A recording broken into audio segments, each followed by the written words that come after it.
Harichandanpur block अंतर्गत जामुजोड़ी ग्राम पंचायतर मानपुर ग्राम में आज विजु जनता दल में शताधिक बीजेपी कर्मी आज मिश्रण पर्व अनुष्ठित हो जाइछि।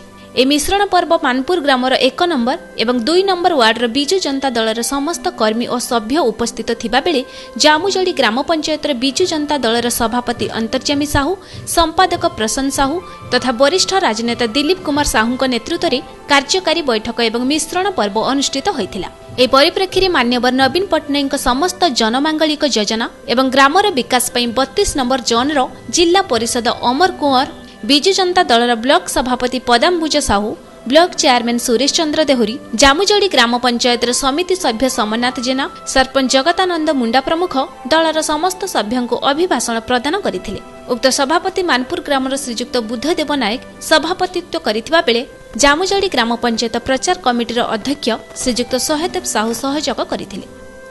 आमर प्रिय मुख्यमंत्री नवीन पट्टनायक निर्देश क्रमे आमे प्राय 25 सारा पंचायत रे बुली लोक मानकु तांकर जो काम बाबद जनाऊँ तांकर भल काम बाबद जनाऊँ। लोक मैंने अनुप्राणित होकर आम दल रे बीजेपी और कांग्रेस रु अनेक लोक आसी मिशुंट एवं भविष्य में निश्चित भाव में आमर दल ये जो त्रिस्तरीय पंचायत इलेक्शन रही आम निश्चित भाव में कृतकार्य होबू निश्चिंत।